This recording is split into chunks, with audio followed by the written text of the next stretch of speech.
sect, and you had the leader Hafid Said, who spoke Arabic. The second thing was an attempt by Hamid Gul, who was then the DGISI, to shoehorn himself into the Afghan jihad. Of course, the third question was it a force to battle-harden people before they're being inducted into Kashmir? You must remember at that time in 89, around 89, whole alphabet soup of groups had been set up in Kashmir. You had the Allah Tigers, you had the People's League, the Hizb-e-Islami, the Harkatul Jihad Islam, Harkatul Mujahideen, Al-Barq, etc., etc. We just thought this is one more. The answer is quite simple. It's all of the above. And that's probably would explain to you why our preoccupation with Afghanistan it's something that we have to be extra sensitive about. While we in the agencies were aware of the Lashkar-e-Tayyaba, and I'm pretty sure that gradually most of us became aware, the events of 26/11 were scarred into our consciousness. I'm not going to go into 26/11 as a terrorist as a terrorist attack, but ask you just purely to take a step back and look at the incident and with a different viewpoint.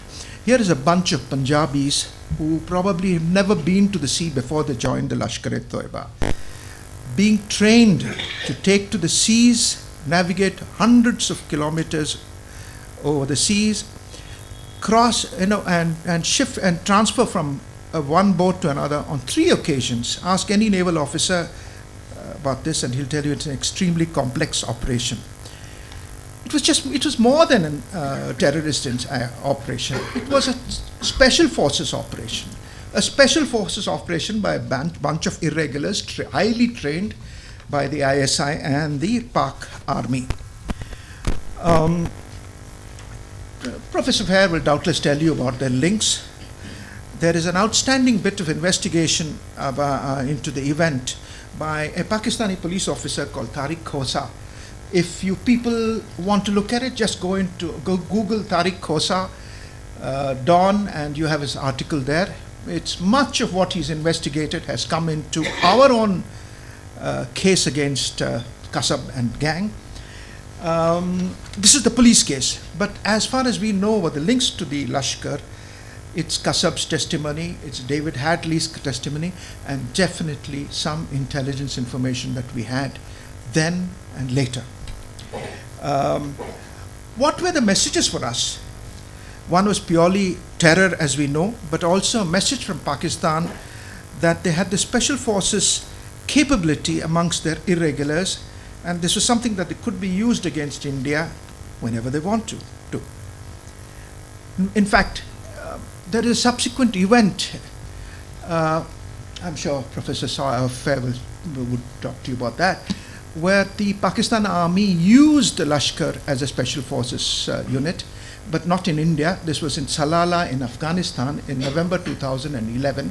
I don't want to go into the event in great detail, but just to suffice it to say that the Pakistan Army and the ISI, principally the ISI, used the Lashkar for special forces type of operations into Afghanistan to capture a gentleman called Mullah Radio, better known as, his real name is Mullah Fazlullah, a bit of a thorn in the flesh for the Pakistanis because he headed the Tehreek-e-Taliban Pakistan at that point in time.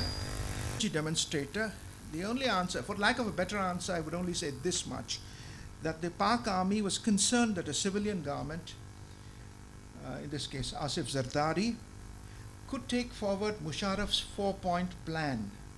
And this is something that was not popular with the Pakistan Army. I've had it fairly authentic information that the Pakistan Army was not on board with this or with Musharraf on this.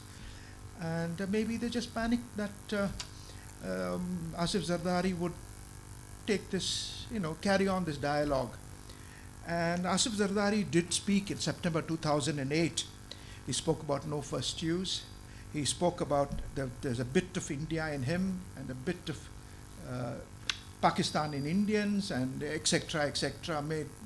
It was a speech. It was an interview to Karan Thapar, and left us all with a lot of hope, thinking that maybe this guy could do something, well, no, I'm not very sure how much he could have done, but we felt that it was a step forward. But these were brave words, and 2611 put an end to that. Lastly, I want to make 2 points. One is that the ISI is great at creating jihadi structures to operate in foreign lands, particularly comprising their own people, which is something that most intelligence agencies don't do. We don't dabble with our own to try and don't train our own to go and to invade another country. The Pakistanis did it. The Hizbul Islami, HUA, Huji, Jaish-e-Mohammed, Lashkar-e-Tayyaba. However, the Pakistan army is not very good at controlling such elements. It took them 20 years to quell the MQM, and even then they made such a mess of Karachi that it will take them another 10 years to get normalcy back there. They pampered the Tehreek-e-Taliban Pakistan, but to quell them had to use aircraft, helicopter gunships, and artillery pieces and against their own people, and in the process leveled 2 of the big population centers in Fatah, Miran Shah and Wana. There are hundreds and thousands of internally displaced refugees even today. I returned yesterday morning from a Track 2 meeting, which brings Pakistanis, Indians, and Afghans together to discuss the Afghan issue. The Pakistani participants included a DG ISI and a retired foreign secretary. One comment which came to me on the sidelines, which is where much of this stuff really happens, was that the army has sorted out the Lashkar. I mean, this is making an argument that that Pakistan would like to take the dialogue process forward. And then they said, when I raised the issue about the Lashkar, they said that, the army has sorted out the Lashkar. For one, I know this is unlikely to be true. Point number 2, if it is true, I am very uneasy with it, because you don't know where these guys have been pushed into, which are the organizations that they've been pushed into. You must remember that a year ago, the French picked up LET bomb maker, an explosives expert. So the LET has this type of skill set, which are much in demand by some of the terrorist groups, and I'm worried about the numbers who could be roaming around the streets of Pakistan, trying to do up to all sorts of mischief. Another reality that I have to mention is that even if we were to arrive at a compact with Pakistan, and one which resolves the Kashmir issue to their satisfaction, I don't see an end to the Lashkar, largely because I don't think the Pakistan army has it in them to take on the Lashkar and to disarm them. For one, no army in the world wants to take on its own people on its own soil, and in the case of the Lashkar, it's going to be Punjab, which is where the Lashkar operates. So I don't think there's much joy we'll have on that front. But for that and a lot more, it's over to Professor Fair. Christine, it's all yours. And may I ask you to switch off your mobiles before we hear Christine Fair. Well, thank you all for braving what I think is some of the worst traffic I've encountered in India. I'm not sure.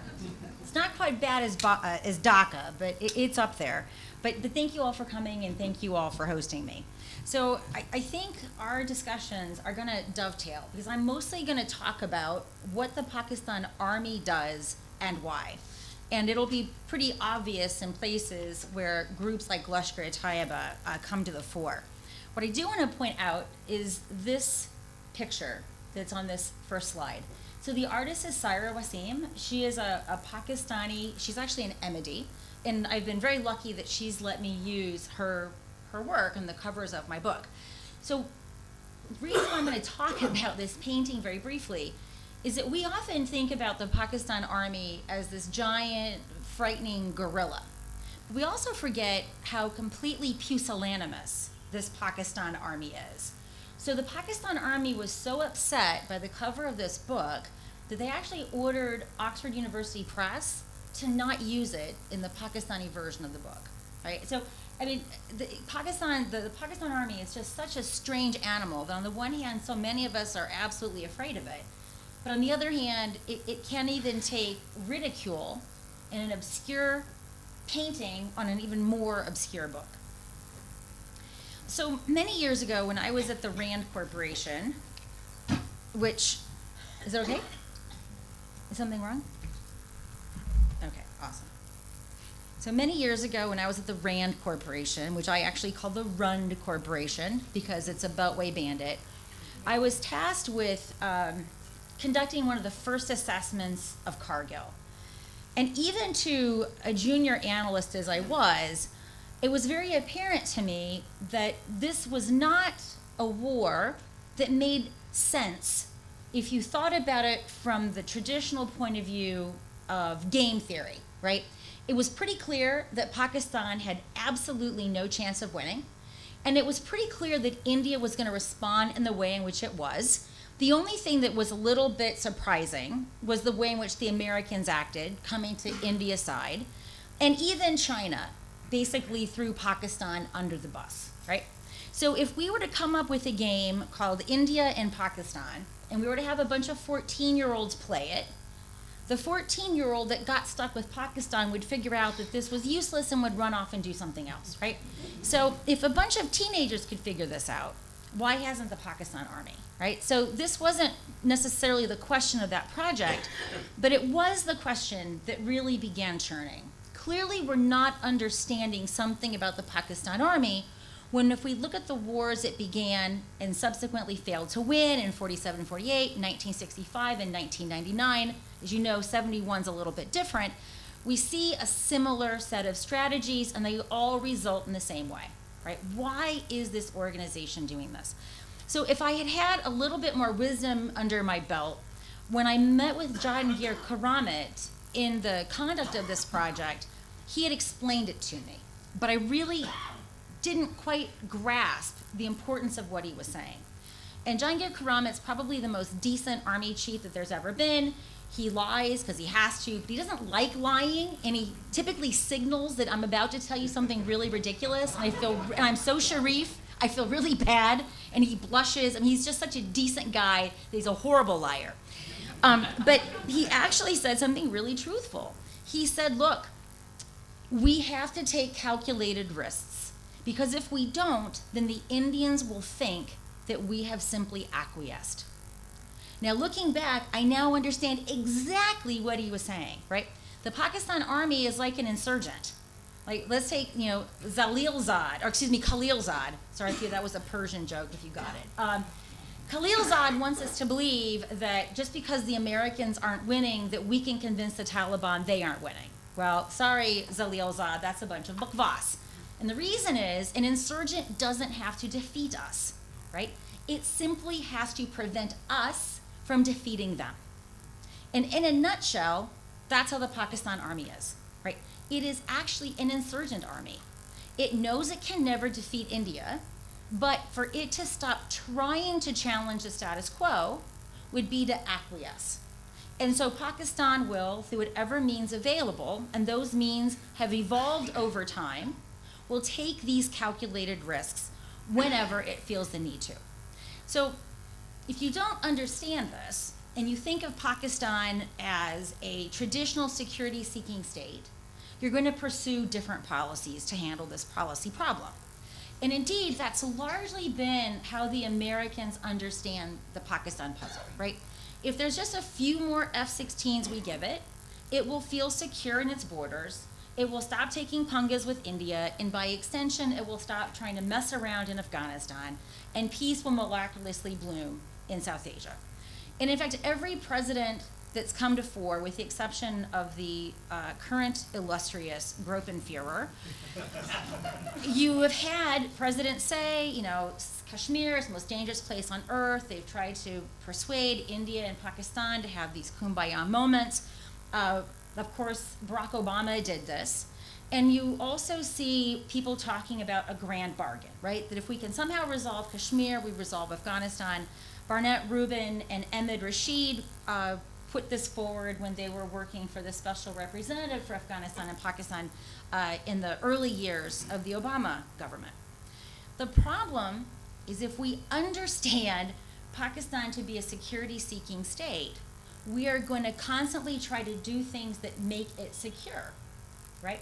And as Mr. Arni said, and I think we're in full agreement, this is not a state that you can ever make secure, because what it does is not actually remotely about security. What I argue in this book, which is the previous book, not the one on Lashkar Tayyaba, that Pakistan's actually an ideological state. And what hit me, I was reading this piece by Charlie Glazer, and this is actually his idea. And when I read it, I was like, holy crap, like this is actually Pakistan in a sentence. He defines ideological states, which he uses interchangeably with a greedy state, is a state which is fundamentally dissatisfied with the status quo, desiring additional territory, even when it's not required for security. Now, what's really fascinating about Pakistan is that, and I'll talk about the sources in a few minutes, of all of the Pakistan military journals and books that I read about Kashmir, not a single one of them made a security argument. Now, this is puzzling, because you could make a security argument, right? We could talk about water, both South Asia, both India and Pakistan, as well as Bangladesh. This entire region is under significant water pressure. So you could argue that we need to have this part of Kashmir for water security, right? But they never do, right? So one of the things that this is sort of like putting the conclusion forward, is that much of the book is really about trying to prove this hypothesis. Now, if in fact Pakistan is primarily an ideological state, and primarily what motivates it are ideological objectives rather than seeking security, everything that the United States has done actually makes Pakistan behave worse, right? Anyone have dogs? We have dog people here. Had dogs. All right. So this is a terrible example. I know I totally shouldn't say it. But, I mean, dogs are a lot like people, and people in aggregate behave a lot like states, right? When a dog is really irritating you, what do most of us do? That's how I got my hand broken, by the way. We do this. Get down, get down, get down. What if we just told the dog? We are playing with the dog, right? We are rewarding it, we're animated, we're having fun, and the dog sees, oh, when I leap upon my human and try to kiss her face, she's very excited about this, right? Well, essentially, Pakistan is that dog leaping on us, and we're like, ah! And we're throwing stuff at them to get them to settle down and behave. What do you really do when you don't want your dog to leap up on your older grandmother? You just do this and ignore them, and the dog sits there, and they're like, oh, this isn't working. This isn't working. Crap. And then you give the dog the reward, right? So in other words, we have rewarded Pakistan for taking these musilsala pungas. What we haven't rewarded them for is not doing this at all. And this is true whether we're thinking about Pakistan's strategy with respect to India, or whether we're looking at what Pakistan is doing in Afghanistan, right? In other words, we are rewarding the worst behavior without even understanding what is motivating that behavior in the first place. So we'll talk very briefly about the evidence. So before I got PNG'd, I can't go back to Pakistan. I'm very, very not able. There is koi imkan nahi कि मैं पाकिस्तान वापस जाऊंगी. It's not going to happen. So I have lots of interview notes, and the joke that I like to say, because it's not really funny, is that all of these notebooks that I in many cases risk my personal safety to get, they're absolutely full of lies. I keep them like this to keep the lies from falling out, right? And anyone who's been to these track twos, but we were just having an exchange about what one of the interlocutors said, and I know for a fact that what he told you, Mr. Arni, is just a complete load of nonsense. So when you would go to Pakistan and you would actually learn things that are useful, it would actually be by an accident, right? Like I would overhear someone, and the nice thing about being a female and just the benefits of general misogyny is they tend to think that we're stupid. They just do. Like, oh, bilkul masoom bachi hain. And then they just say ridiculous things in front of me, like talk about whatever. So that there would be these moments of accidental insight, mostly because they didn't think girls could do much. She doesn't know the difference between a bullet and an artillery shell. But I don't rely in this book on interviews, because interviews are always a strategic opportunity to run an information offensive, right? And also the people that will meet with me, I'm not drawing a sample and I'm picking the people I want to meet. These are people who have been vetted by the ISI. So I'm very suspicious when I consume information that is reliant upon stakeholder interviews, because I know how they work, and we shouldn't fall for them so easily. So I tend to rely upon texts. That's where I feel the most comfortable. And so I spent literally decades collecting an archive of just about every single military publication that the Pakistan Army has put out. And I have a spreadsheet. I can tell you which issues I'm missing, so I can characterize my sample in a way in which a statistician would. All right, so here are the main findings. And I think for many Indians, this book just confirmed what you guys had already suspected, right? So you didn't have to read 6 decades of this rubbish, because you already kind of knew what was going on. So I use this lens of strategic culture because that's ultimately what I'm trying to figure out. What is the culture of this institution that's running this country? So the methodology that I use, I couldn't use this for India, right?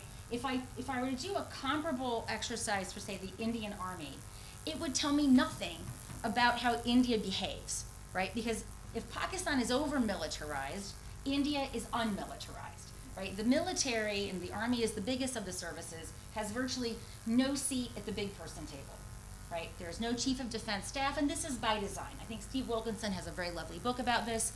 Nehru, before partition, studied what makes post-colonial states coup-proof, and he began coup-proofing. And he maybe took it too far, right? Whereas Pakistan, we know Jinnah didn't care about that, and Pakistan has a very different story. So I couldn't look at India's strategic culture simply by relying upon the Army. So this kind of a project really only works for a handful of states, where you have this dominant institution that basically runs roughshod over everyone else. The other reason why armies are particularly useful to study strategic culture is that armies are giant sausage grinders, in the sense that they take people from all over the country and they churn out Faujis. So my brothers are Army recruiters. I worked at RAND. I spent a lot of time with the military.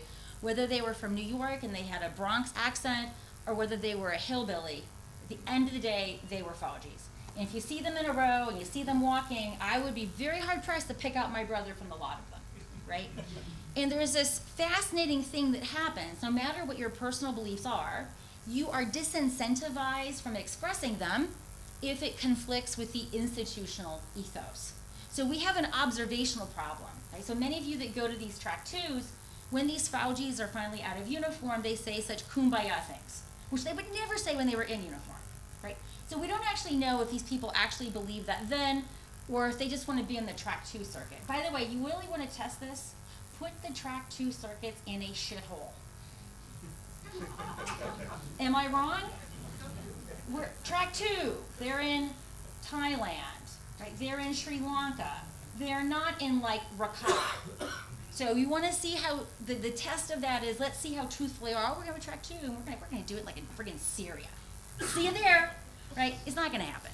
So when I've encountered these folks out of uniform, it's a game that they're playing, or it's a game that they might be playing, which is this really their thought, or is this how they get visas to come to these, all expense paid trips? So we have this observational problem, but it is a problem nonetheless. The other thing that armies are very good at is, apart from making everyone very similar, what makes the Pakistan Army in particularly useful from a point of view of a scholar is that they have run this country for so long. And this actually didn't begin with Zia, this begins with Ayub. Ayub Khan said that Pakistan's curriculum should be aligned with Pakistan's ideology, right? So this isn't just the opinion of the people in uniform. It will be an opinion that if you just run around Pakistan and just talk to people, you will not find, so sometimes people talk about 2 Pakistans, there's the deep state and then there's the real state. This is nonsense. I mean, I've been all over Pakistan, I've hitchhiked, I've taken trains, I've taken buses, camels. There is no 2 Pakistan.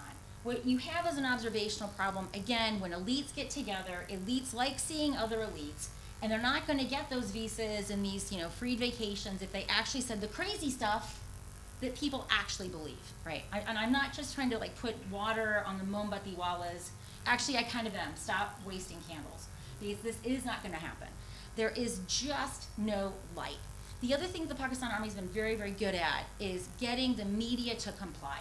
So I saw this over many years. If a journalist writes something that irks the Pakistan Army, they might be very nice to you. They might just come to your office and give you a little bit of a warning. If it's a truly egregious violation of what they want you to do, they'll set your car on fire. These are real life examples from friends of mine. Or maybe your kid won't come home, and guess who's going to bring your kid home? Some Punjabi with a no mahina ka pate, who's giant shalwar kameez is bursting and covered with chicken grease. Because nothing sends you a signal like the IB, or whoever this clown is, knows where your children are, right? And so you'll talk about this vibrant press, but it is an incredibly self-policing press. And even this also goes to Oxford University Press. They went through such grief with fighting to the end that they're not even taking the book Lashkar Tayyaba. They're just not. So this is kind of unprecedented that an academic publisher would not take on a book that's been cleared by all of its delegates. It's literally free for them, right? But it's not free if you consider all of the grief that the Pakistan Army put them through. So here are some of the key findings. So one of the things when you read their literature, and there's a lot of overlap, I might add, with Lashkar Tayyaba's literature, which is a very similar methodology that I use in this new book. This idea of partition being unfair runs through their literature. You'll often hear about the Gurdaspur drama and how poor Pakistan didn't get what it was supposed to get in Gurdaspur. By the way, that also pops up in the Lashkar Tayyaba literature. But apart from it being rent-seeking, there's also a basic level of truth, right? Because the security architecture that the Raj built was meant to manage two threat frontiers, right? One with the Russians and the other to the Chinese. And most of the invasions of the subcontinent came through Afghanistan or Iran. So from Pakistan's point of view, it inherited the most dangerous threat frontier with the least amount of resources. And because of the size, the partition-related violence and the displacements affected Pakistan more than it did India. We know that the Indian Administrative Service, all of the architecture of the Raj basically stayed here. Pakistan never had any government apparatus to rule this thing, certainly not from Karachi, and most of the ministries were virtually empty, right? So Pakistan had an enormity of challenges. In fact, when people talk about Pakistan as a failed state, I vigorously disagree. Pakistan, to me, is like that symbiotic twin that someone cut off, tossed in the trash, thought it would die, and then it crawls out, "I'm still alive," right? Because everyone thought Pakistan was not going to make it. Even the Indians thought, we're going to put up with this nonsense for a little while, and they're going to come begging back. So it's not that Pakistan's a failed state. I actually think I'm an atheist, but whatever a secular thing of a miracle is, that Pakistan still exists on its own.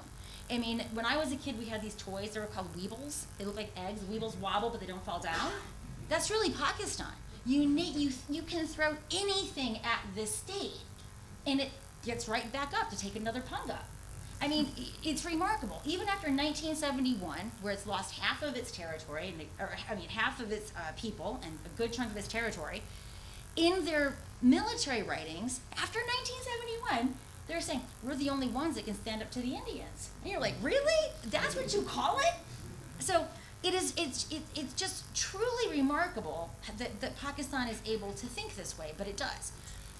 The other thing that I've noticed, certainly in DC and more recently in India, there's this idea that Afghanistan lingers in the Pakistani imagination only as a tool through which India operates. That is a huge, huge, huge mistake.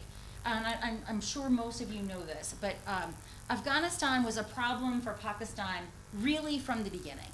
And by the 1950s, Afghanistan's actually taking military raids into Balochistan as well as Fatah. And it's after the 1971 friendship treaty with the Russians where this Indian threat and this Russian threat in Afghanistan converge. So if the Americans think that the Pakistanis worry about Afghanistan only because of India, and thus this magical grand solution will work out. They're really missing a big part of the story with why Pakistan is so afraid of Afghanistan, despite the very large discrepancies of national power. Now, here's perhaps the weirdest thing to someone who has studied mostly Western militaries before I began looking at Pakistan. It doesn't just defend Pakistan's territorial integrity. It defends its ideological integrity. Imagine if your army chief made such a statement. You can't imagine it. I can't even imagine, well, maybe. I'm going to back away from that. 3 years ago, I didn't think, now anything can come out of this government. I mean, I don't know. I'm not even gonna speculate what could come out. I just don't know. Who's gonna be our SecDef? I shudder to imagine. But this notion that that the army defends the ideology of the state, many people think that this started in Zia. It did not. It actually began with Ayub Khan, and he writes this fascinating piece in Foreign Affairs in the 50s called, guess what? The Ideology of Pakistan. And as I said, it's Ayub that aligns Pakistan's curriculum with this so-called ideology. And of course, there are a number of really important sequelae that fall out of this. One is that India is civilizationally Hindu. In all of Pakistan's defense literature, this is how it's depicted. They have these lovely conspiracy theories, and I just wish they were actually true, that Bollywood is an IO, an information operations, to make Pakistan less Muslim. And then the evidence that they cite for this is also quite fabulous. Like, our girls want to wear bindis, our boys want to be Akshay Kumar. Who doesn't want to be Akshay Kumar? I want to be Akshay Kumar. Right? So and why does India have to be civilizationally Hindu? Is because of the two-nation theory. Right? And so from an empirical point of view, we can say, well, God, the two-nation theory was really stupid when you thought of it. Maybe you should have abandoned it after the numerous events that sort of showed how stupid it was, like the fact that at least 1/3 of Muslims never went to this glorious Pakistan, the fact that many people that became a part of Pakistan didn't want to be a part of it. The 1971 war showed that being a Muslim wasn't enough because this was actually an ethnic insurrection. And now it's not even enough to be a Sunni Muslim, because Deobandis are also killing and attacking Barelvis, right? So the two-nation theory has been very sanguinary for the region, but in the post-independence era, more people have died in Pakistan because of this theory. But most importantly, if they let go of the two-nation theory, then their entire logic to Kashmir evaporates. Now, this is where this argument, the theoretical argument, and a materialist argument collide. And this is, political scientists call this equifinality. What it really means is that we've got two explanations that result in the same outcome, and we can't discern if one is more true than the other. Why? If there were to be peace in Kashmir, and I tell you there won't be, the Pakistan army ceases to exist as it currently exists, right? If there were to be peace with India over Kashmir, how would the Pakistan army, its enormous size, and by the way, that they could easily justify, right? Because India is in a security dilemma with China, so India has to cue its conventional forces off of those of China, and then Pakistan can easily say, we can't look at India's intentions, we can only look at her capabilities. So they can certainly justify a certain force posture and even a force composition based upon the security dilemma. But what they can't do is justify running and ruining the country, either directly or indirectly.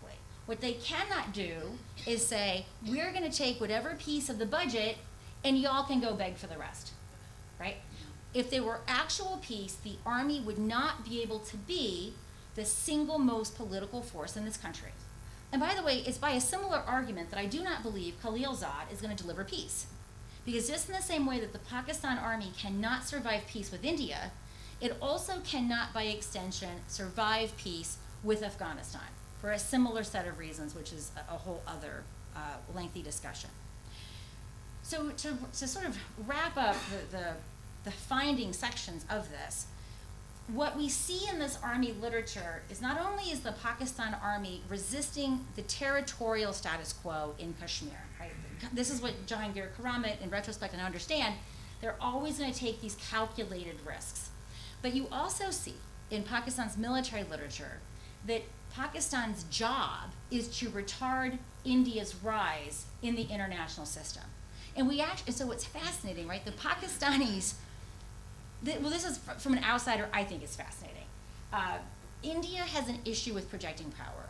So we had this cartoon. You guys ever seen the Bullwinkle commercials? The Bullwinkle cartoons? Bullwinkle was this, thank you. So some people will know where I'm going with this. Bullwinkle was this goofy moose, and it was a Cold War cartoon. There were a couple of Russians who were always saying, "Moose and squirrel must die." By the way, whenever I get like a Ukrainian pilot in Afghanistan, I beg them to say "moose and squirrel must die," and then I roll on the floor laughing, and they think, "Oh, stupid American," and it's true. Anyway, moose and squirrel must die. So Bullwinkle's always saying, he's got this top hat, and now I'm going to pull a rabbit out of my hat. And he never pulls a rabbit out. He always pulls a lion or something more outrageous. You guys are like the opposite Bullwinkle, right? You actually could pull a lion out, but you actually want to pull out a rabbit. Right? So it's very puzzling to me how India has this aversion to the use of force. So for example, when I've been in Pakistan and they're considering taking some punga with India, they have never said, you know what, we should think twice because the Indians have nuclear weapons. I can't tell you how many times I've heard someone say, oh, we can't do cold start, we can't do hot pursuit because Pakistan has nuclear weapons, right? In principle, all of the things that allows Pakistan to take pungas under its nuclear umbrella, you should be able to do the same, right? And in fact, more so, given that you have this inordinate conventional advantage, and quite frankly, Pakistan is a pariah and you're not. So this is a puzzle, right? Why isn't India doing these things? And so this is where it might actually be very interesting for someone to take a look at India's strategic culture, but it won't be me. So the takeaway is, Pakistan, because it's insurgent, it has to keep taking these risks. And so what does this mean over time? Well, the Pakistan army knows that it can't win a war with India, particularly in the nuclear environment. And it has nuclear weapons it can't use. And by the way, I know I shouldn't laugh at this, but I will because I'm really a 14-year-old trapped in the body of a 50-year-old woman. If you read their nuclear doctrine for tactical nuclear weapons, I challenge you to not laugh. I challenge you. So I'm going to tell you what their doctrine is, and I'm going to see if you suppress your laughter successfully. India's really mad at Pakistan. They're gussying up. Maybe we're actually going to see some cold start actually happening.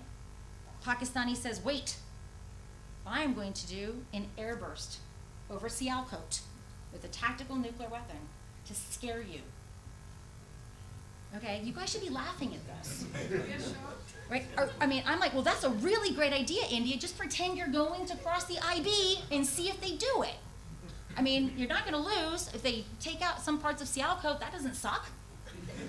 All right, so let's just say, okay, you're not deterred by the fact that they just use a tactical nuclear weapon in their own airspace on their own people in the Punjab, where they have, see, you're laughing, where they have co-located most military objects that need to be blown up, right? Almost all of the cores are in the Punjab. You only have a core in Karachi, Quetta, and Peshawar, right? I mean, they've just put it all in one place for y'all. Okay, but we're gonna go straight ahead. And you cross the border, and then they use this on your troops. Okay, that's terrible. We're not laughing at that. And the whole point of that is to trigger your second use doctrine, right? Let's play this out. Does Pakistan survive? No, right? Again, the 14-year-old will figure this out. It can throw everything at you in its return volley. Does India survive? It's going to suck like hell. But you survive this exchange. Pakistan does not. Right? So what does Pakistan have? An army that can't win, nukes it can't use. So what it does have, and this goes to Mr. Arni's point, is jihadists under its nuclear umbrella. And in fact, that's all it has. Thank you.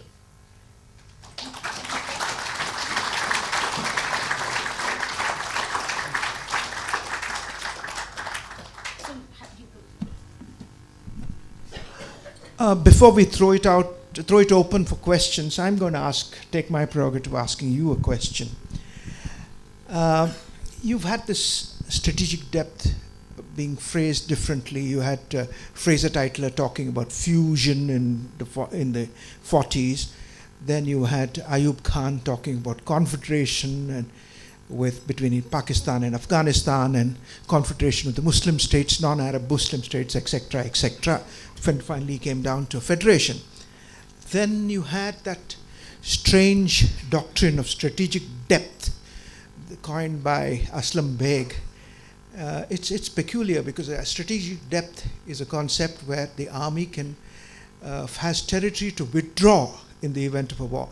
I mean, this is virtually signaling defeat. You're trying to say that, look, we're going to withdraw the army and leave Pakistan to the Indians to handle.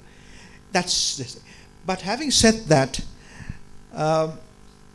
we find that today the Pakistanis are I would use the word cock-a-hoop on Afghanistan. They've virtually achieved that sort of situation. But do they have the economic depth to look after Pakistan, after Afghanistan? So actually the strategic depth, I think I might disagree with you a little bit. Aslam Beg is usually accused of coming up with this, but it's actually inherited from the British, right? And in fact, India also inherited it with respect to NIFA, but dispensed with it. And so the question is not why does Pakistan retain strategic depth? From my point of view, it's why did India decide to get rid of it? So as the British formulated it, so basically I don't have a whiteboard. Think of a series of rings. The centermost ring is going to be the westernmost border of the core of the Raj. Now over time, right, because the Raj basically starts in the east and it fans out this way. So we can call this the Indus for the most part. Like that's the hardmost core of the Raj. Beyond the Indus, you have what was then the Northwest Frontier Province, right? And then to the west of NWFP, you had the Fatah in parts of Balochistan, which also had a similar governance structure as the Fatah. And then you had Afghanistan. And then to the north of Afghanistan, you had the Russian Empire. So if you're looking at a map of Afghanistan, my hand is broken, so it doesn't work so well. That thumb, which is the Wakhan corridor, the British made King Abdul Rahman take it. And the reason is, if the Wakhan corridor did not go to Afghanistan, then the British Empire and the Russian Empire would share a border. Right? So he was made to take this so that they could prevent these two clashing empires from sharing a border. So the Afghanistan was perceived to be as a buffer. So in the forward policy periods, and whether it was a forward policy or a close border policy, it was really decided by London, not so much from the government in Calcutta.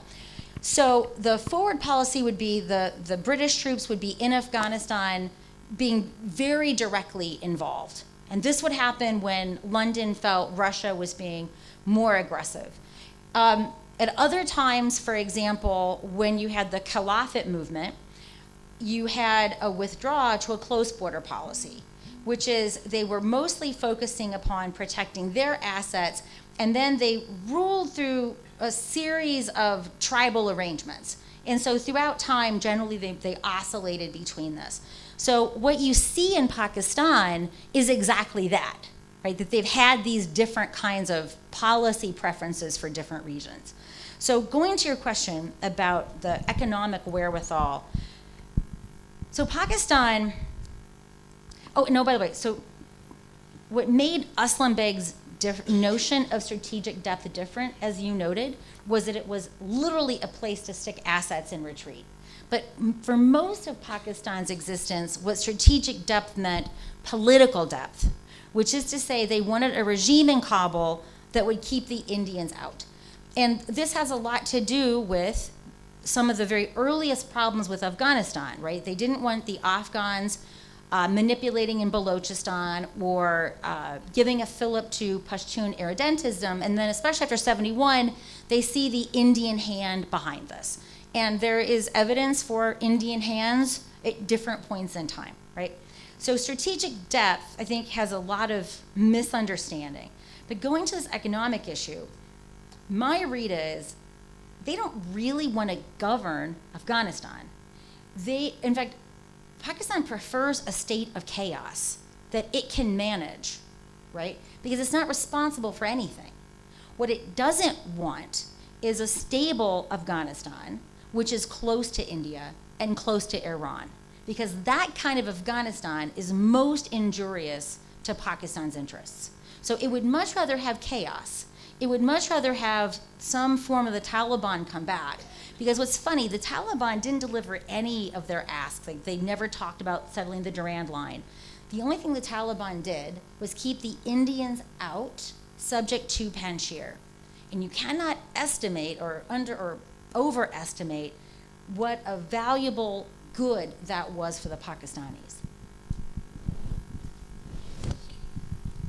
I would like to take you to the Pakistan Army. The raison d'etre of Pakistan Army is continued hostility with India. That justifies their existence. That justifies much of their role in governance in Pakistan. But there is a slight change that I have noticed in the last couple of years. Islam ne khatra, that bit has gone. That bit is no longer being stressed. Is that probably because of what the aberrations in the Zia-ul Haq period, or is it that it's a genuine movement of moving away from Islam? So I don't know if I agree with you that it's actually gone away. So let's take, for example, Balochistan. So you'll see Lashkar Tayyaba's Jamaat al-Dawa and the Falah Insanat Foundation. They're all over Balochistan. And what Hafiz Saeed says repeatedly is that Lashkar will be the one to sort out Balochistan, because the reason why Balochistan is such a mess is that these unruly Baloch don't accept the ideology of Pakistan. We see with the PTM, that's really freaking them out, right? Because the Pashtuns have seen through their ruse. And again, we see them deploying groups like Lashkar-e-Taiba to challenge the PTM. So I don't necessarily agree with the premise of that question. The one thing, when they were taking on the Pakistan Taliban, this is a problem for them, right? Because they do have this issue of saying what's a good jihadi and what's a bad jihadi, and how do you explain it to people who've been subjected to this nonsense for so long. And what they were able to do, they were able to hijack some of the Pakistani Taliban rhetoric by insinuating that they were actually Indian agents. And they did this, and I apologize to the gentleman in the room, but this is for real. They would, after suicide attacks, claim that the suicide bomber was not Katua, that he wasn't circumcised. And I want to know the ISI foreskin inspection unit, how they figured that out. But obviously, when you say that they're not Katua, what's that being implied? That they're not real Pakistanis. It turns out Masouds don't circumcise. And the reason is, if you live where Masouds lived and, you made a mistake, that's a problem, right? So as a Masood said to me, we don't really want to turn our kids prematurely into eunuchs, so we would prefer not to and it turns out there are other Central Asian tribes that actually don't circumcise. So they may not have been circumcised, but the point is, they were trying to tie this to the Indians. Then they're very good at using film and TV shows for perception management. So they had this really good TV show, good meaning from an entertainment point of view, kind of like Worry, not from a factual point of view. And it was called God Hasn't Left Us Yet, is basically a rough translation. And the Americans, CIA, actually helped pay for this. And that's how dumb we were. And they gave it to me with such pride. We are helping the Pakistanis support these operations. I'm like, well, have y'all seen it? Because that's a waste of my tax dollars money in a serious way. Because the way it begins, you have this guy who looks an awful lot like Naik Mohammed, who is probably one of the most hot. I called him a jihadi because he was very attractive. So you see my favorite jihadi, and the guy is a dead ringer for him. He's on the phone, and what he's actually doing, he's having an argument with his handlers. Like, why did you give the other Lashkar more money than me? And so if any Pakistani saw this scene, who's the handler? It's India. right?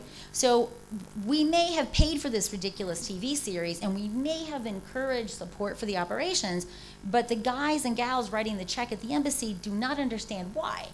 That we fostered this illusion that what was behind the TTP were in fact Indians, right? So that's and I'm actually fairly convinced that that was one of the things that was so successful in bringing down the opposition to those operations. Well, let me open up the thing to questions. I see some hands coming up. Let me first start with this gentleman here. Mike, please, to...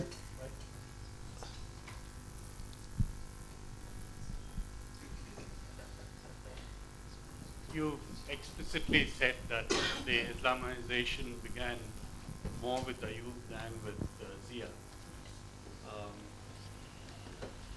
But do you think the Islamization of the cadet training colleges that Zia pushed a great deal hasn't played a significant part in the last 40 years?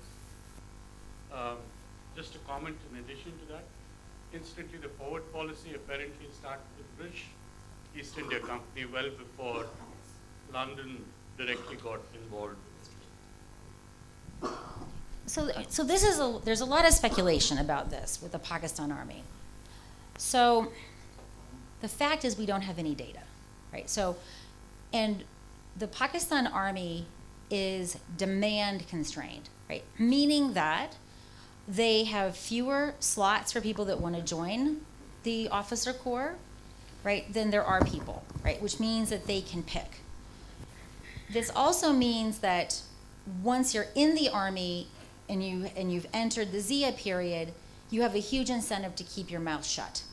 Or you could just leave, right? And then when Zia is gone, you go back to some other kind of a status quo. But so we don't really know. Steve Cohen writes his book, and the reason why Steve Cohen is so flattering to the Pakistan Army was as anyone who's been to Pakistan knows, they are very good at impressing their guests, right? In a way in which I always tell my Indian friends, y'all need to study this. Because the Pakistanis, they play us like a really good guitar, right? And right down to like when you go to the to see the Tochi Scouts at Torkham, they don't give you a tea in a teacup. They give you a mug, right? I mean, that's how good they are at sort of figuring us out. So a lot of ink has been spilled on this. Here's my take. It doesn't matter how Islamist they are or aren't. The U.S. military is incredibly religious. My brothers gave me, and I'm an atheist, so I was really appalled by this. They have this little itty-bitty camo Bible that fits into your pocket. And I said, well, do we have a camo Gita? Do we have a camo Quran? I mean, why just the Bible is in camo for your pocket, right? So it's very easy to mistake piety with I support terrorism, right? So I don't care what the answer is to that question because we're never going to know it. And no matter how many times you go to Pakistan, no matter how many track twos you have, you're never going to know it either. But here's what we do know.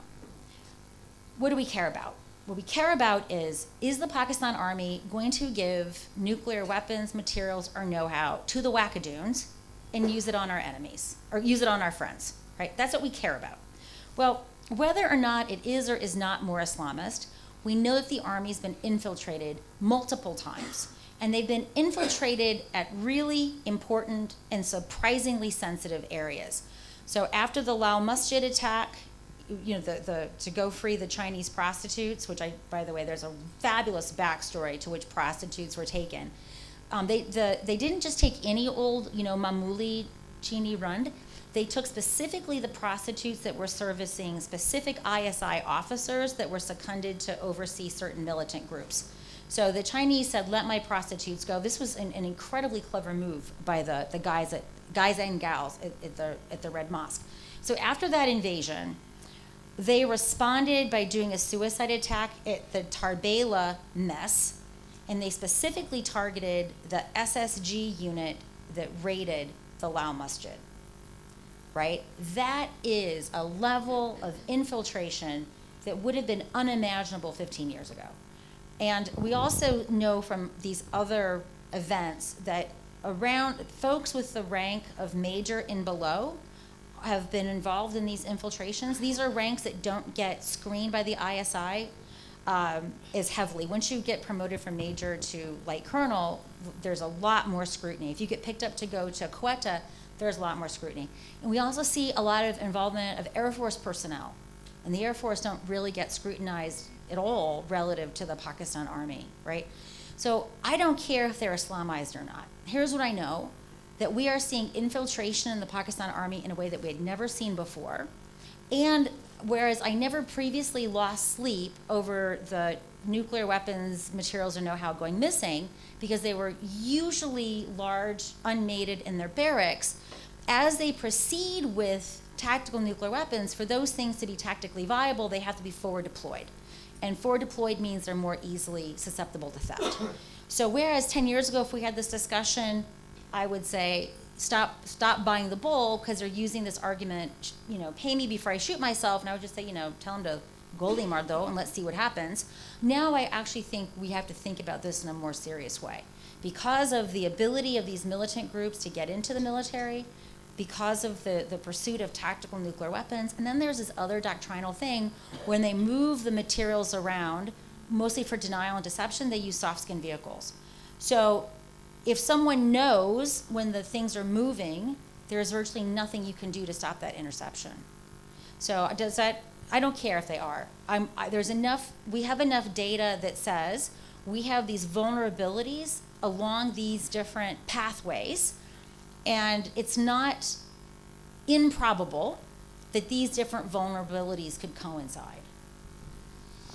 Professor Rao? Yes. Over the years, the United States has given very considerable military and financial support to Pakistan and the Pakistani army. Would you say, and I don't want to go into this in more depth, but would you say that the Pakistan army policy of supporting insurgency, what you call acquiescence rather than war, was something in which the United States in a way was also involved? Complicit? Oh no, this is an awesome question. So actually, when we signed the mutual defense pact in '54, we began deploying to train the Pakistanis to be partners in counterinsurgency. So in this same period, when I looked at their journals, they were learning the opposite lesson: how to wage an insurgency. Right? So this was what they were learning from us, was how to wage an insurgency. So the other thing that I would say is that there were periods of time when we cut them off, like '65 we cut them off, and then Kissinger and Nixon illegally provided some weapons to them during the 1971 war. We cut them, and so there was really nothing going on until 1982. We had also sanctioned Pakistan in 1979 for crossing enrichment thresholds. But during that really critical period of the 1980s, when we were retrenched from our non-proliferation policies, what we do know is that Pakistan developed its weapon around 1980 or 1984. And we do know that when we were aiding them, we knew that they were actively proliferating. So to take your point further, we were in essence cross-subsidizing their nuclear program, right? And then when we invoke the Pressler Amendment sanction, most people don't know this because Americans are terrible with history.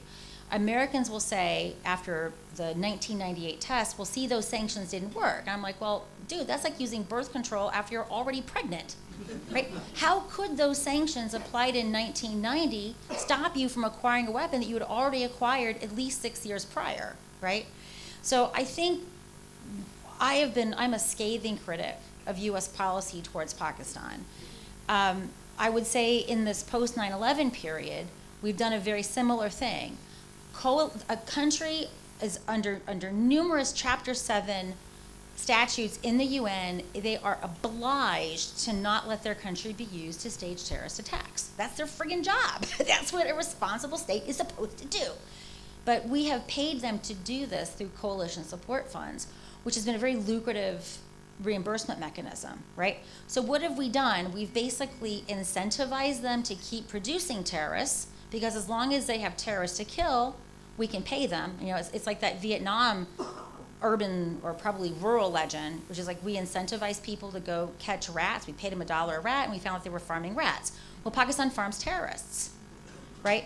But Americans, it's difficult to have this discussion with an American policymaker, even if they know the history, they don't care, because what they'll say is, well, Pakistan's just too dangerous, right? And then they revert to this very risk-averse policy position. And so while I can have nothing but contempt for the Gruppenführer, he is going to test every IR theory. There will be dissertations that begin with compellence in an era of Trump, right? Because every previous Pakistani government could conclude that every previous American government would blink when confronted with the possibility that Pakistan might blow up. Trump is actually too stupid, and I'm not saying this facetiously, he is mentally incapable of comprehending the consequences of the enormity of this challenge. And so when the Pakistanis say, you know, write the check or shoot me, or I'll shoot myself, Trump is like, I don't care, right? And so from a South Asianist point of view, this is actually a really interesting time. Unfortunately, we've already seen that Trump has lost his spine, right? He's already, and then here's the other problem. If you saw the paper today, the Republicans have rebuked him. And so we also have this problem of discerning which is more accurate, the tweet state or the deep state. I know it's true, right? And so and I live in DC, and I have friends that work for the Gruppenführer. And so on any given day, you don't know what they're doing. But that's brilliant from a game theoretic point of view, because it means that the Pakistanis can't take anything for granted, right? So from a South Asianist point of view, I think the Trump regime, and it is a regime, is going to create situations and outcomes that none of us could sit here and easily predict, as we did with George W. and Obama. Well, I think the last question from here, then we'll go that side. Yeah, Professor. Fascinating analysis from you, but I just want to flip over a bit, and that is, what's the idea in Pakistan about India's strategic culture? Because I know that they don't believe in too much of the strategic culture that the Indian army has. So that's one thing. Second thing is, since you kept mentioning Afghanistan, Zalmay Khalilzad was negotiating for UNICAP, and then you suddenly see, again, your RAND colleague becoming professor at Columbia and going ahead to negotiate everything else. So I think right from the beginning he's lost his credibility. So people also don't believe him on ground. And therefore, doesn't that create a problem, whether you're talking about strategic debt or the now negotiations with the pullout of the United States? So in full disclosure, I was on that UNICAL project at RUND. And no, it's actually kind of funny, because Zalmay, at that point, he was an independent consultant, so it was good cop, bad cop. And my team, and Ashley Tellis headed that team, we said this is the dumbest idea ever. And they were also wanting to build a pipeline that would hook Bangladesh and India's northeast. That was part of their pipeline fantasy. And so we said these are two of the dumbest ideas we've ever heard. And UNICAL didn't like that answer. So had we wanted to get more money, we should have said, yes, absolutely do it, and we're going to show you how to do it. But actually, Ashley and I guess we're too stupid, or we have integrity. But the funny thing is, that very day was when we bombed Afghanistan and Sudan because of the Africa attacks. And then UNICAL was like, they had to accept that we were right. So that was so in full disclosure, I know about that UNICAL thing. And yeah, everyone hates him. The Afghans hate him. The Pakistanis hate him. He has zero credibility.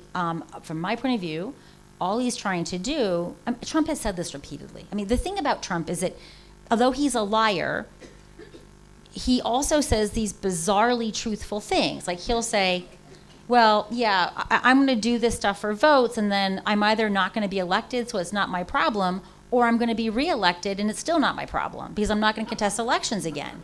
No, I mean, he says this, and in the Trump invoke are like, gee, that man's a friggin' genius. Where's my MAGA hat? And Kim and I, we're from Trumpistan, so yeah, we can go on about the Trumpanzees that we grew up with, that we've defriended on Facebook.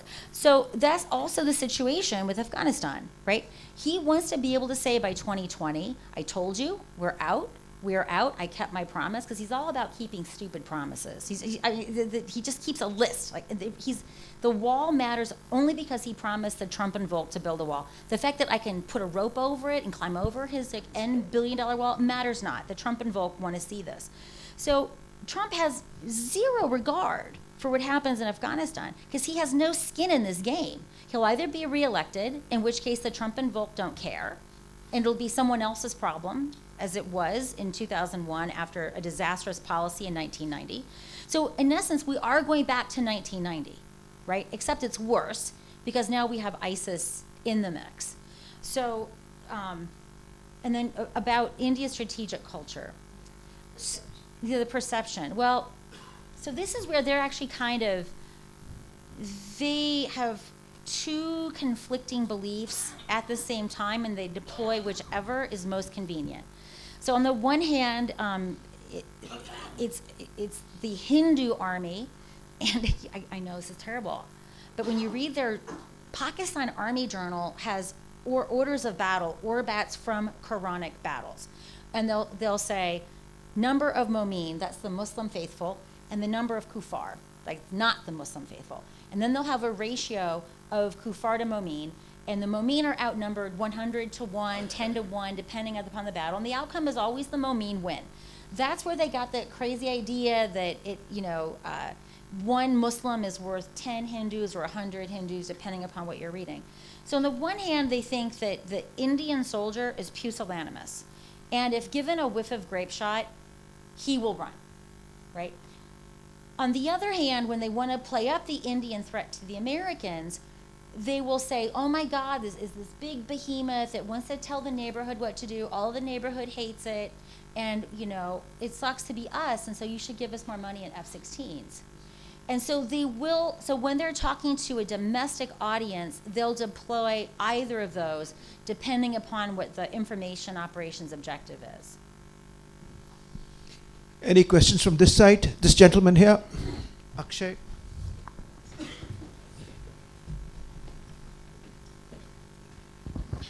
Thank you.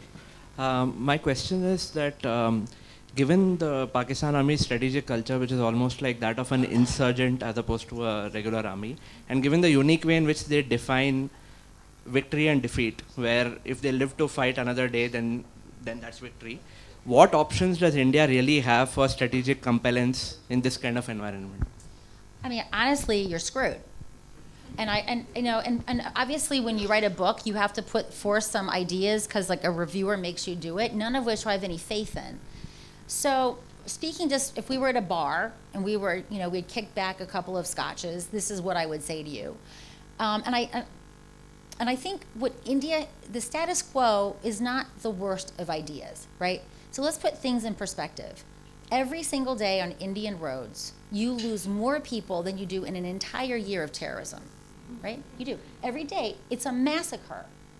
And I'm actually surprised, and by the way, when you control for population, we have the same number of fatalities, right? In both of our countries, we over-obsess the terrorism threat, and we don't pay attention to things that can save lives every single day, right? Why don't we politicize traffic fatalities? These things are easily fixed.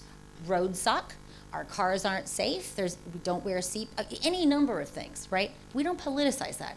But when 3 people die in a terrorist attack, all hell breaks loose.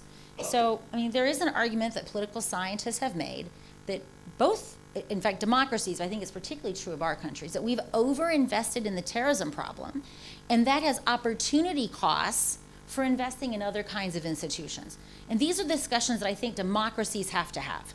But so India doesn't have those discussions per se, nor do we. Instead, we have this, tweeting Gruppenführer. And then we have these bizarre proxies, like Fox News says something stupid, and he's like, oh, that must be really true. In fact, this is true. People go on Fox News just to tell him things. And I'm not joking. That's how, that's when his advisors cannot get his ear. Fox News, Tucker Carlson, go say something crazy because the lunatic is going to listen to you. So we don't have these conversations. And part of the problem is, so we can laugh about this here, right? Because we don't have any skin in the game. I mean, I don't know if any of you are elected politicians. I'm not. An elected politician is never going to lose a seat because of traffic fatalities. They will lose a seat if they were on a particular committee and they poo-pooed the terrorist threat, right? So it makes them very, very risk averse. And they have no disincentive to overinvest in this, especially when the people are not arguing against it, right? So what India has essentially done, and we can discern this from its behavior, not from anything that it said, is pretty good to be Indian, right? If we can avoid being sucked into some conflagration with Pakistan, we keep growing our economy. As long as our economy continues to grow, we can keeping the defense per GDP at even under 2%, we can continue to grow our armed forces, and Pakistan is self-marginalizing over time, right? But what's inherent in that is the acceptance that Pakistan is going to continue to kill Indians, ironically, is the price of your success. Now, that sounds terrible. It does. But if you go back to the daily massacre that happens every single day, this is not a bad strategy. Right? I know that's terrible to say. But I feel that way in the States, too. I mean, we've lost enormous opportunity costs of all these expenditures to go into our infrastructure, to go into our education. And by the way, you can never show that there's a positive outcome to these expenditures because it's impossible to stop every single attack, right? It's impossible. And by the way, that's why they do it. This is, if you were to think about, so the Pakistani defense budget is $7 billion, right? The most expansive budget estimates I've seen for running the Lashkar is 50 million, right? And these guys don't get paid. There's no pension. You guys are having a big problem with how do you pay your military pensions, because it's huge. They don't have to pay pensions. The dudes get whacked, right? It's a self-licking ice cream cone for them. So why would they ever get rid of this? And so then we go to other options. Like, I'm a big believer in covert operations, not because you can destroy Lashkar, but because you can degrade their operations. But covert operations, if you're going to do a Khofia operation, they got to remain Khofia. You don't make a movie about them. You don't. In principle, you don't do that. Last.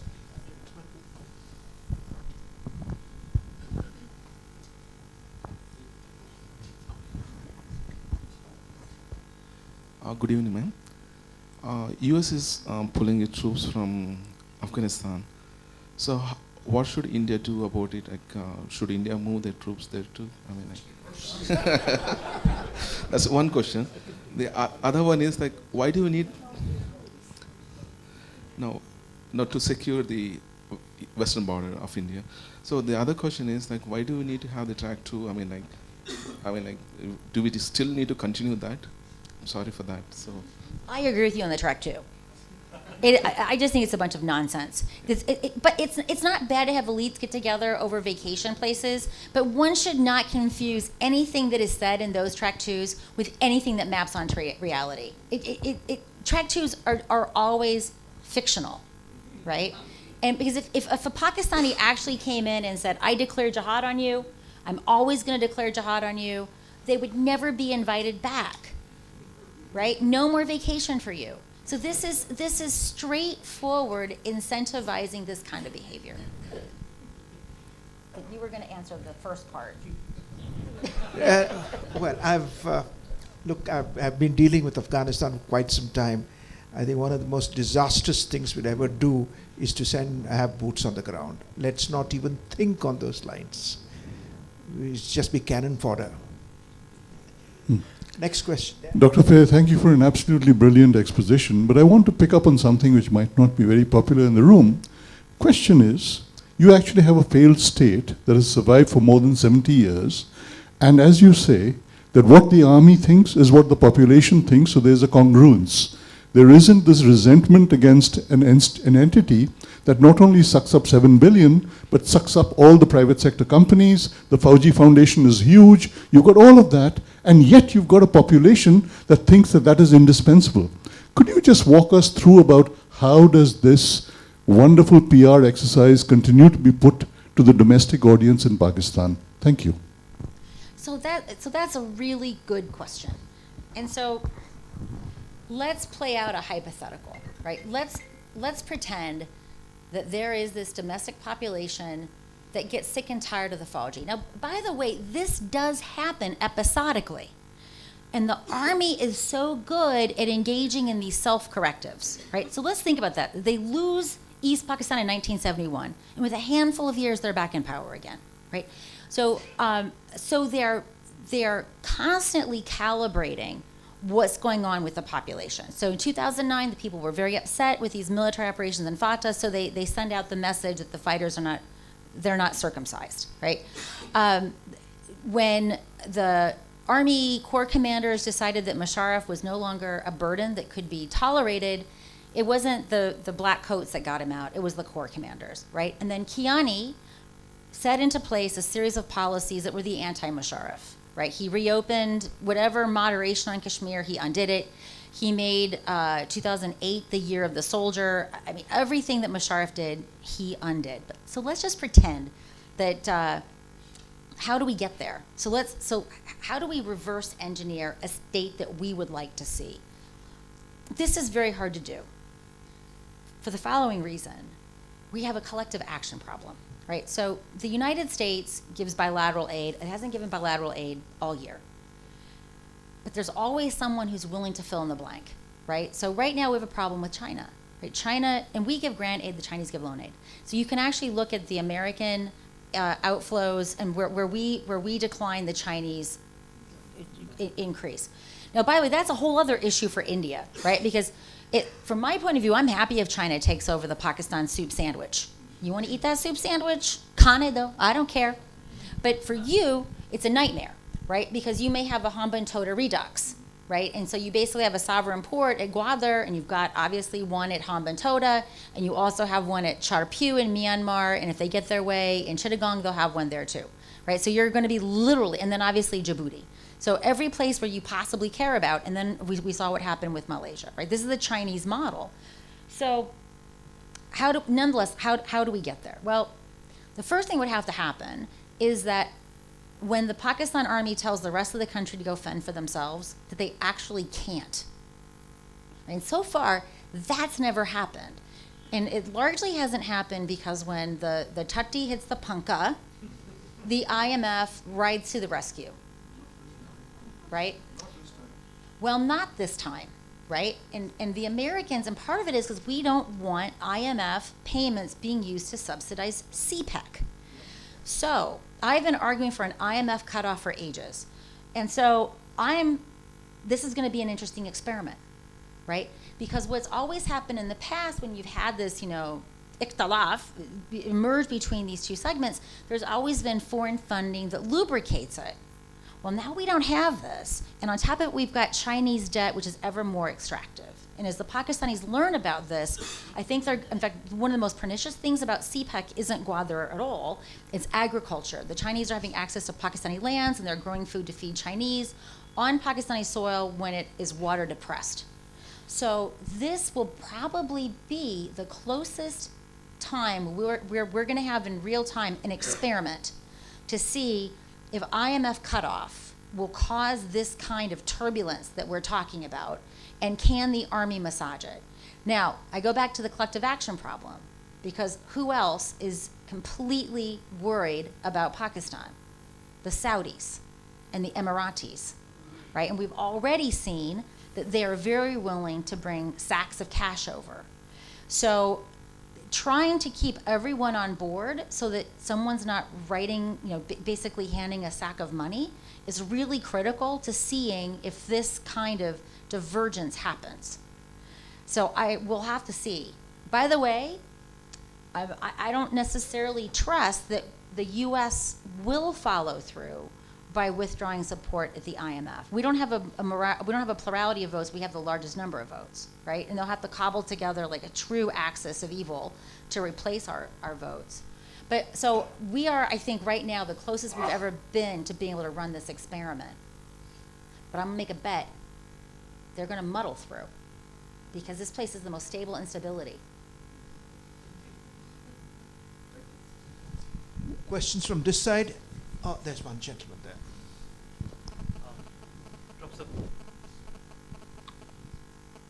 Professor Fair, Najam Sethi's editorial in today's The Friday Times says that the $12 billion that Pakistan got from Saudi Arabia and from UAE was actually US money that has been funneled through them. This is in return for arranging for the Afghan Taliban to come to the table.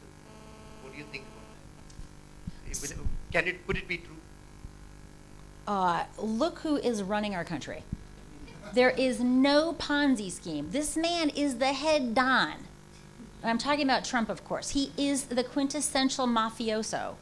Who does this? Mafiosos do this. And look at his lousy weasel son, Kushner. No, Najam Sethi is an interesting guy, right? Najam Sethi pretends to be like a wild Mustang, but he's really a Sarkari Mustang. No, he is. I mean, he always somehow knows what the deep state's doing. So how can he know what the deep state's doing if he's actually the dushman of the deep state? So I think that if Najam Sethi says something crazy like that we should not discount it, because this is exactly the kind of nonsense that this regime in Washington would do. The subsequent question is it likely that there will be a lot more money coming of your money? So again, deep state, tweet state. So the short answer is it is possible. And then if an investigative journalist like Jonathan Landay busts him open, he then just says, oh no, that's fake news. No, seriously. I don't know why, it's not funny, right? He has been so effective at destabilizing the truth, right? That your average American has no clue what the truth is, right? And your average American isn't coming to, by the way, the biggest the news network that has the largest share of viewers is Fox News, which is the primary place where he puts this disinformation. So even if it did happen, it would be a consequence-free environment because he's got a 35% base. He could literally marry a fetus, then shoot it, and then eat it, and they would still vote for him, and they would say that was probably Satan's fetus anyway. It's an immovable base. Am I wrong? No. Next question, this gentleman there. Professor Fair, this might sound a little bizarre, but General Zia's, death by 1,000 cuts, are the Pakistanis also realizing that it's a knife that cuts both ways? They're losing a lot of the flower of their youth, and especially from the Punjab. And that must be hurting, if not very much, at least beginning to hurt. Any comment on that? I mean, not really. I mean, they've been doing this for so long. So what is interesting with the Pakistanis is that from their point of view, this is a low-cost strategy. If you were to take, what I think you're suggesting is an economic opportunity cost of this human capital and other capital. I'm looking at it from a sociological angle. Well, I am too, but I'm monetizing it, right? So Lashkar Tayyaba are some of their most educated young men who could be more fruitfully employed in the private sector, right? So the only way I can answer that is like monetizing it, right? Like this is and then here's the economic opportunity costs of all of the resources that you've deployed to maintain this security competition that India doesn't really want, right? And so when I was at USIP, I actually hired an economist to do that calculation. How much is being shaved off of Pakistan's GDP every year? And he estimated between something, I don't have the exact number, but it's somewhere between like 5 and 11%, because these are counterfactuals, right? So these are going to have huge margins of error. But that's every single year. But the Pakistanis don't see it that way. Like it's very rare to see opportunity costs discussed. Even when they're talking about like platform acquisition, you don't hear these kinds of discussions, or you certainly don't read them. So they don't see it that way. And so there's no more, that's just the way, they just don't see it that way. You're not wrong, that's a rational way of thinking, but from their point of view, it's not a consideration worth considering. And there's no public opinion against it or what? No, quite the contrary. So in this Lashkar book, so as a sister of sisters, there were times when I just had to put the stuff down and just go pour myself a stiff drink, because the stuff in it was just so upsetting. So mothers would tell their sons, because the Lashkar, they operate kind of like a drug gang. So drug gangs, because I lived in Chicago, got to know a little bit too much about gangs. When they take one son from a family, they want to keep that family in the fold so they can keep going back. They don't want to make this family hostile. And then that's just another person you have to shoot, right? Which also causes more discomfort in the community. So they pay for the funerals of the fellow that gets shot. They take care of the family so the family's not suffering economically from the loss of that son. And the funerals are big deals where they talk about the bravery of the son. Lashkar Tayyaba does exactly all of these things. The mothers will say, I don't want you to come back a Ghazi, a veteran. I want you to come back a Shaheed. I want you to come, go take a bullet on your chest. That's a phrase that happens quite frequently. And the reason is at least twofold. One, they believe that when their son becomes martyred, he gets to go tell Allah, all these people get to go to heaven after they die.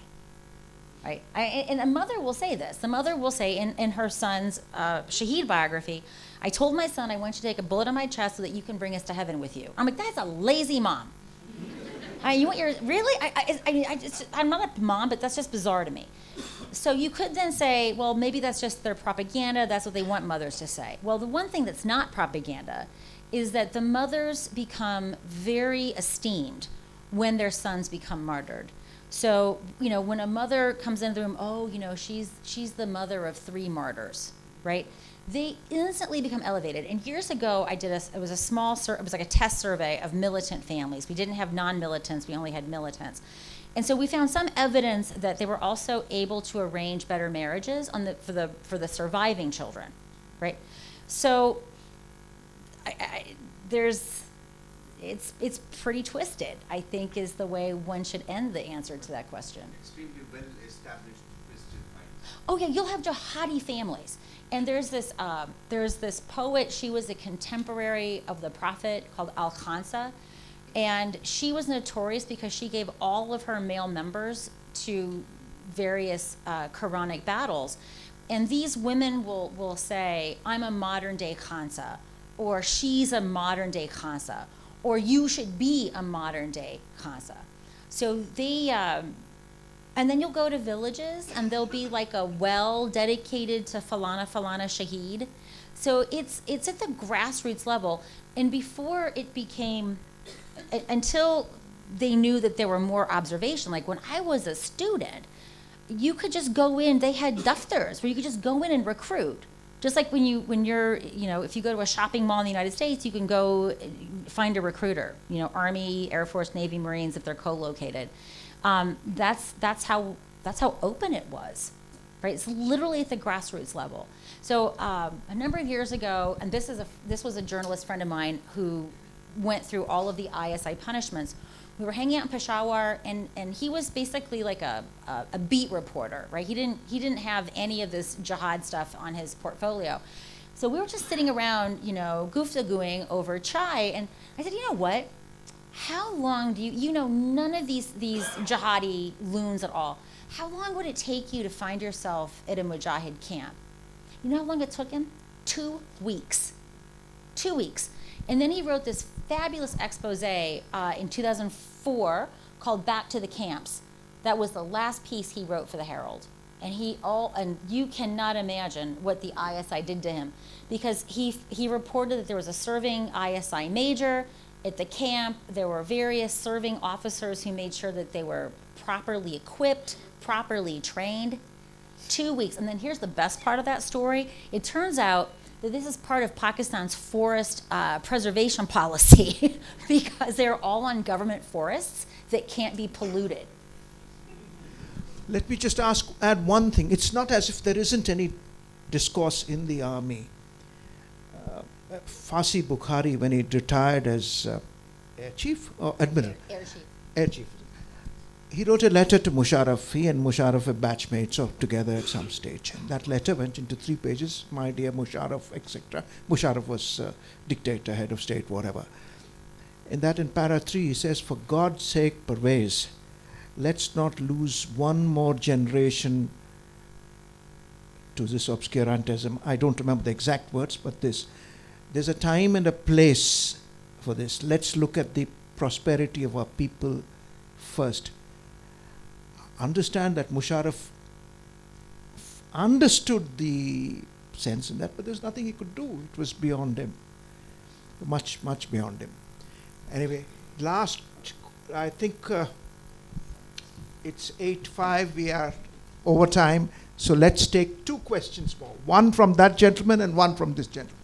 Okay. Sorry, the question is, Pakistan's been drowning in debt over the last few years. And from the economic point of view, this is not something which is sustainable. Does that, I don't see that figuring much as far as the strategic discussions are concerned. Should it be something that people need to think about? They cannot continue this way over more than a few years. Yeah. We can take both the questions together. Who had somebody had a question? Yeah, I have a question. Yeah. So the policies that Pakistani army, they deploy, the Afghans have a cost to pay because of that, and they are suffering, for a long time because of that. And maybe a year and back, we have seen some news where Pashtun, they are rebelling against the Punjabis, especially, or the Pakistanis in general. So what do you think? How is that equation playing out? Do you think that will become a problem in future? Because my view is that they are somewhat scared of Pashtuns. They don't want to take a panga with Pashtuns openly. But how do you think that will evolve in future? So that's a cost they have to pay as well. Yeah, so the debt question is very good. But I will say, it's not the first time that they've been completely oversaddled with debt, right? And so, I don't know how to put this delicately. They're going to figure this out. They're the masters of wriggling out of situations. They really are. I mean, they're like the friggin' geopolitical Houdinis. So, Sushant Sareen from ORF, we were just at the command and we were at the command and staff college together, and he's got a paper coming out, and he analyzes not only are they in debt up to, they're so in debt, they're probably in more debt than the official books say, because he finds a lot of evidence that they're cooking the books. But they're going to figure out a way. And this is the genius of Pakistan. And let's go back to, they have these nuclear weapons and these jihadis, not only to continue taking calculated risks with you, but also to blackmail the international community, right? At the end of the day, the international community doesn't want this country going belly up for the reasons that we've spent the whole evening talking about. And that is principally how Pakistan finagles its way out of economic disasters. So I am completely confident that there is going to be a consortium of cupidity that's going to help this place wiggle through. I'm not going to lose sleep over it, because it happens with such regularity. I mean, it's like a Metamucil commercial, or as you might say, an Ispagol commercial. I have menopause, so I care about those commercials. So your question is, I think, much more interesting than this, because Pakistan has been through the debt crisis before. Pakistan, since 2004, has had 2 things it's never experienced before. 1, previously to this insurgency in the tribal areas, which is entirely of its own doing, right? This is chickens coming home to roost, and they're not even nice chickens, terrible chickens.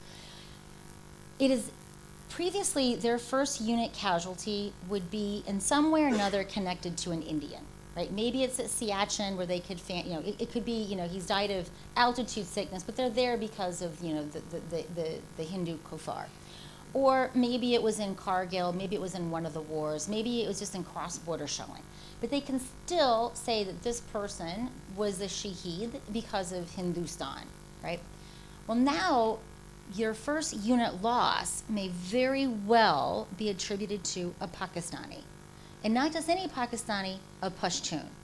So while people talk about the Punjabis being overrepresented in the officer corps in any given cohort, that's not true. They're actually right at population representation. Sindhis and Baloch are underrepresented. Pashtuns are overrepresented, right? So I think how do they manage these operations? How do they oppress the Pashtuns? They can't do what they're doing in Balochistan, right? If a Baloch resists what they're doing, they will kill every single Baloch, and no one, I assure you, will care.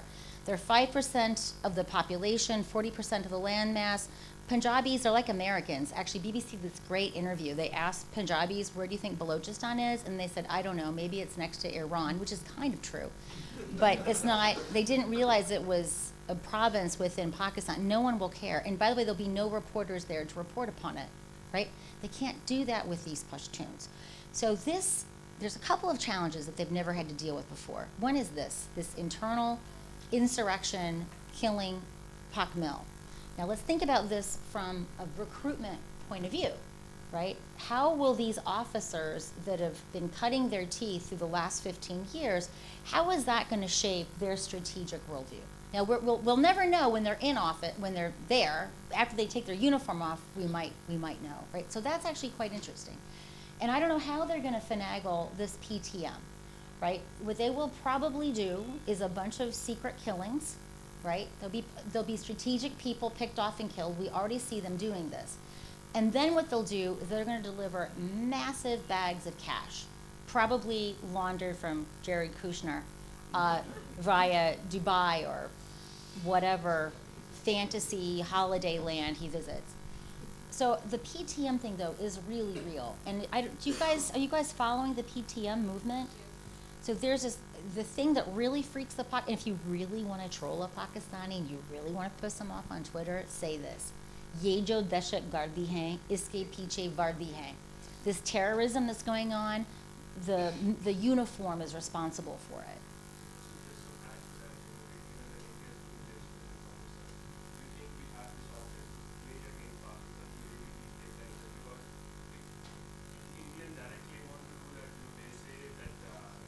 Dude, if this is a kufiya calm, it should remain kufiya. Exactly. I'm saying nothing. Now with that, we shall end. And thank you very much, Professor Fair. Thank you.